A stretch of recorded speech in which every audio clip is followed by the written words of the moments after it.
All right, this is Isaac. Welcome back to the House of Prayer channel. I'm going to continue to talk about developing a culture of prayer. Last week we talked about just the importance of tithing time to the Lord and why that makes a lot of sense. Now, in order to really implement that, in order to make that something that actually happens in our life, that's not just something we agree with, but that at the end of the year, at the end of the 6 months, that we have lived a life of giving our time to the Lord, takes a little bit of intentionality. And so something to have in your own life or in the culture that you may be trying to develop in a house of prayer would be an idea of a sacred trust. And that is that we are committing times that are sacred to the Lord, that they are appointments that we don't easily break, that they are appointments that we keep, that we put it in our schedule, that there's a when and a where, just like you might do with your boss, that I'm going to meet my boss here at this time. And if somebody calls you and says, hey, let's go to the lake or whatever, you have to say, no, I can't do it during that time. I have an appointment. That we treat it the same way, that unless there is, a really important thing, a death in the family, I mean, just something that really takes precedence, that we're going to keep that commitment with the Lord. The reason we do it is for us, that I'm not primarily making the commitment for God's sake. I'm making the commitment to God for my sake, that I'm saying, God, I want to make you first in my life. I want you to have a first fruits of my time. So I'm making this commitment to you, but we do it for us. We do it for us because we're so prone to get our lives just swept up by the tyranny of the urgent, that whatever the next crisis is ends up taking all of our time, and what we intended to do and wanted to do, and the things that maybe were really important, especially spiritually, it seems to, get thrown out first, that those actually get accomplished. But when the tyranny of the urgent comes, those things usually get swept off. So if we put it in our schedule and we have just an unwavering commitment to it, there's less of a chance that at the end of the year we're going to look back and go, oh man, though I really wanted to grow in prayer this year, I didn't. So that's why we do it. Now there's going to be a lot of things, and there just are in life, that say that it's kind of a waste of time, or just the idea you don't have time for that. Proverbs 3:34 says, many are they who say of me, there's no help for him in God. And that's what those things are basically saying. When we're having a little bit of a money crisis and you go, oh, I could spend those times I would spend in the prayer room or in the place of prayer, doing some overtime, that would really help my crisis, with money right now. That basically that idea is one of those things saying there's no help for him in God.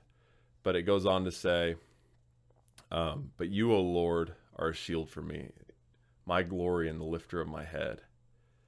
It says, I cried to the Lord with my voice, and he heard me from his holy hill. That instead of shouldering every responsibility, instead of listening to those voices that are saying you don't have time for prayer, that, like we talked about last week, you go, I don't have time not to.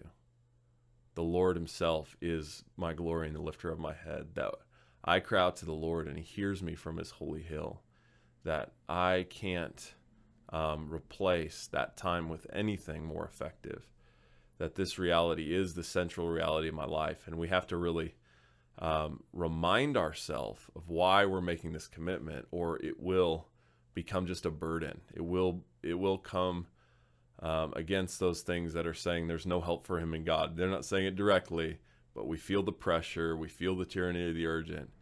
And unless we remind ourselves that, no, God is the one that sustains my life, we will succumb to those pressures and not keep that commitment.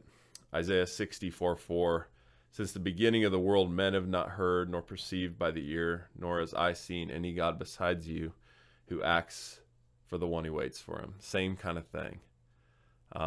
We have a God that acts on behalf of the one who waits for him. That Sermon on the Mount, posture of heart, that we are poor in spirit, that we're saying, without God, I'm nothing. He said that's a blessed place, that you're hungry and thirsting for righteousness. That's a blessed place. And so when we come into this place of voluntary weakness where we're giving of our time, and we have on the outside, it seems like less time to do things that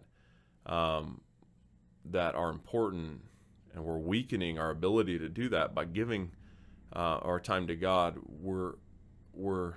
That's not the end of the story. That it is an act of inviting God into our life. That, as Paul said, he said, the Lord told him, "My grace is sufficient for you. My power is made perfect in weakness." And Paul says, "Therefore I will boast all the more gladly about my weakness, that Christ's power may rest on me." That we weaken ourselves. Fasting is the same way. Voluntary weakness, that we weaken ourselves, a life of prayer, that we're saying, if you're tithing your time and you're giving 10, 12 hours a week, that someone might say, "Man, you're spending too much time in prayer. Are you relaxing enough," or whatever? And you're saying, no, I glory in this part of weakness, in the fact that I need God. I glory in the fact that I need God, because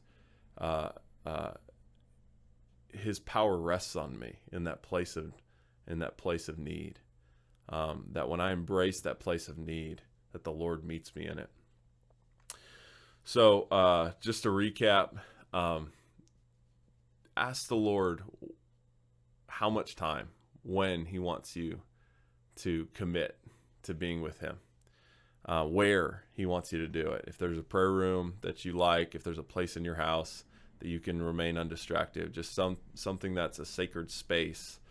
So you have a sacred time and a sacred space, and you have that commitment that you're not easily going to break, that you put on your schedule, and you are making the statement every time you sit down to make that commitment that God is the one who sustains my life, that He's my glory and the lifter of my head, and that you embrace this inconvenience, because actually you're going to glory in your weakness and your need for God, and you're going to embrace it by saying, every time you sit down and you meet that commitment, you're saying, I need God, that my life isn't, I'm not able to do, and I'm unwilling to do my life without His involvement in a deep and profound way.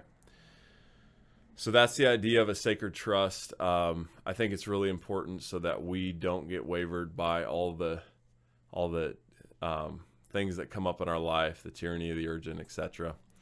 So I encourage you to wrestle with that and figure out what that looks like for yourself.